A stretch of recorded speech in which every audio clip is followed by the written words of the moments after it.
It's time to make some Regency underthings. Because you can never have enough underwear.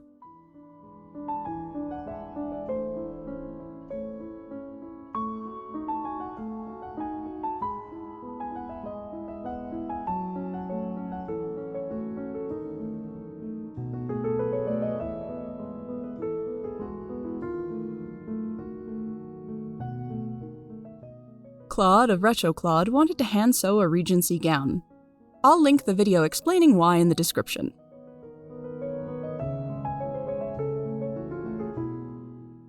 I offered a little solidarity by making the same gown so we might be able to troubleshoot together. Then it turned into a bit of a thing, and now Relaxed Regency has many participants and many videos, linked to the current playlist in the card above and in the description.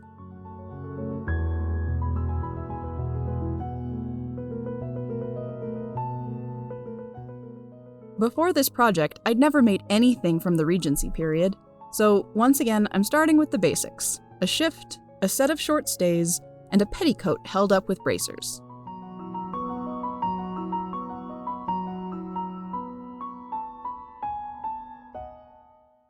From the outside, the Regency silhouette doesn't look like there'd be much in the way of structural underclothing.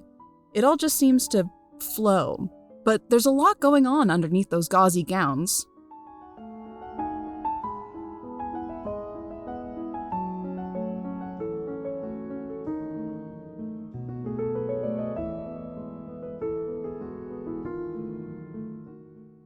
In some ways, being on YouTube is weirdly similar. There's this funny thing about being yourself on the internet. That is me. I really did make these things. This really is my house. But there's a lot going on that supports what's happening here, and there are always things beyond it that you won't see.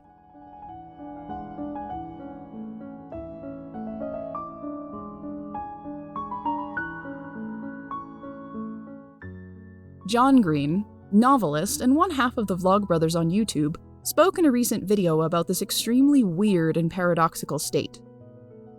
I mean, of course, the central trick of the social internet is that whenever you make something, you choose what's inside the frame, but as viewers, the rest of us can't help but believe what's inside the frame because it's literally all we can see. And so I'm going to take advantage of this metaphorically resonant inspiration and run with it while we examine my progress through this first portion of the Relaxed Regency project. As usual, we'll start with the shift. Shifts have quickly become a favorite for me, being an incredibly simple garment and requiring little in the way of preparation or patterns. Rather than use hand sewing, which is how I prefer to make my shifts, this time I wanted to try out my new, old, antique sewing machine. I got this as a Christmas present to myself from a local collector. I might do another video about this old gal another time, but suffice it to say for the present, I wasn't willing to learn how to use it during the slightly high stakes and high speed sewing in January. So once that was over, I had a little bit more time to relax, and a shift is a great starter project on an unfamiliar machine, because it's all straight lines.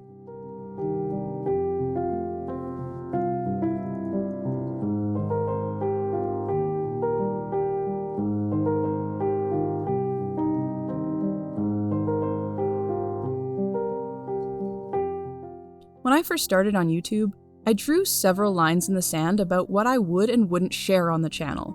These were something I explored personally, and then with my spouse. I've learned over the years that once you share something, you can't unshare it. Who I present to you in these videos isn't a lie, or a character, it is me. But like the significant majority of people with any kind of public face, I curate what you see. Sometimes it's for visual appeal. I try in general, for instance, to present a cleanish workspace. I'm not trying to convince you that I'm always tidy. Sometimes I actively make fun of my mess. But messes can distract from what I'm trying to show you. It's harder to make sense of what you're looking at if there's a lot of visual and actual clutter in the frame.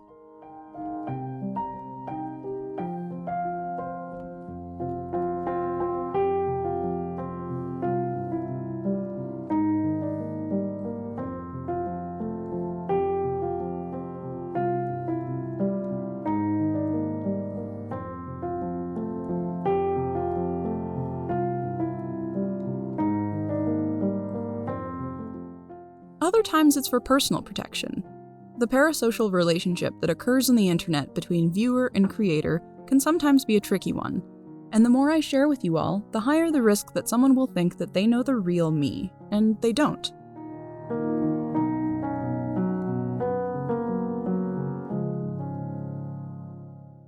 So while any viewer should know that what they are seeing with any YouTube video isn't the whole truth, I feel like it is part of my job to remind you and to keep you from thinking otherwise. It's a protection for you as well as for me. And strange as it sounds, having a space that is free from certain worries or cares of my life is a kind of freedom and relief. In order to be creative, I need accountability and discipline, which weekly videos provide, and I get such a strong sense of encouragement and connection from the conversations within this community, and I feel really lucky to have a strong sense of community, especially right now. Okay, so the stays. The structure. The main event. These short stays are a PDF pattern from Red Threaded, link in the description. I've had repeated success with Red Threaded patterns, and I've rarely had to adjust them very much, so they seemed like just the ticket for a project meant to be relaxing and casual. Even in the seemingly soft and unrestricted gowns of the Regency era, bust support was necessary for the proper silhouette. Those girls needed to be uplifted. Every garment needs the right understructure to work the way it's supposed to. Unlike earlier stays, these have gussets inserted at the bust for more pronounced bust shaping and less compression.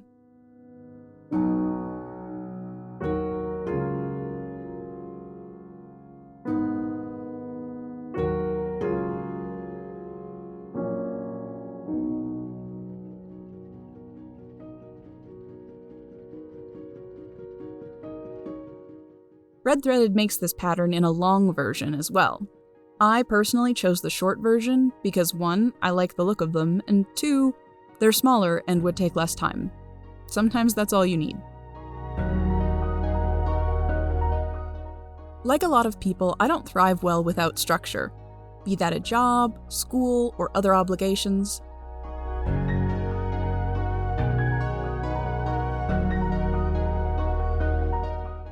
Having a release schedule and a community really gave me a reason to keep consistent with YouTube in the past year.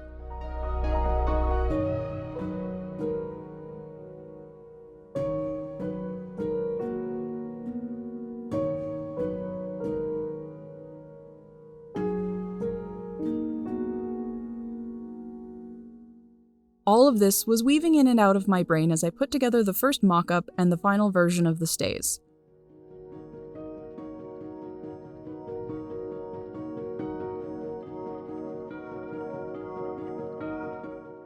I tossed my hat into the CosTube ring last year with a set of stays from Red Threaded from about 30 years further back in time.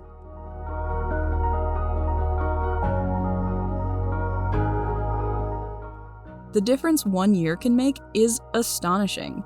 These stays are miles and away better, and they were made in a quarter of the time.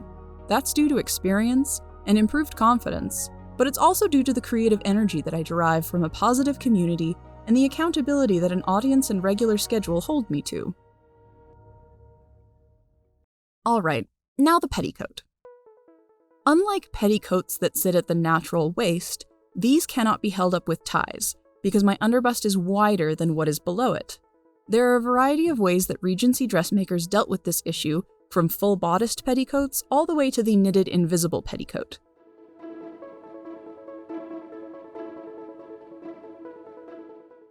The bracers were a look that I liked, and seemed simpler than trying to manage an entire other bodice. So I took my underbust measurement wearing the stays, and then pleated 2 widths of linen to size. The pleating was concentrated to the back to create that little bit of fullness that was popular at the time.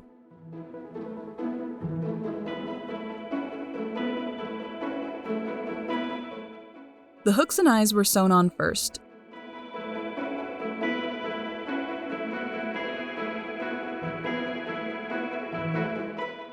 And then I fitted the bracers using my dress form to make sure that they would sit correctly. Honestly, despite all of the technical skill that is required for a garment like a corset or stays, I am most proud of this petticoat. While it was inspired by extant examples, I decided on the construction methods myself, and calculated the pleats based on my own ideas of how they would sit on me. It looks so good, and I'm so proud of it.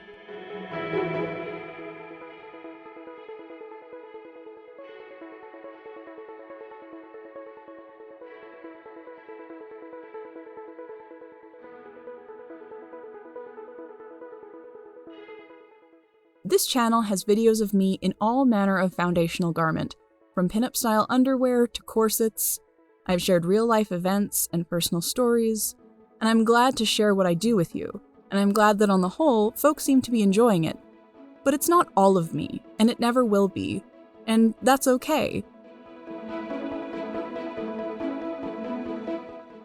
So I don't know, maybe the best strategy is to try to call attention to the frame at least some of the time, and to acknowledge that a lot of stuff, in fact, the vast majority of stuff, happens outside the frame.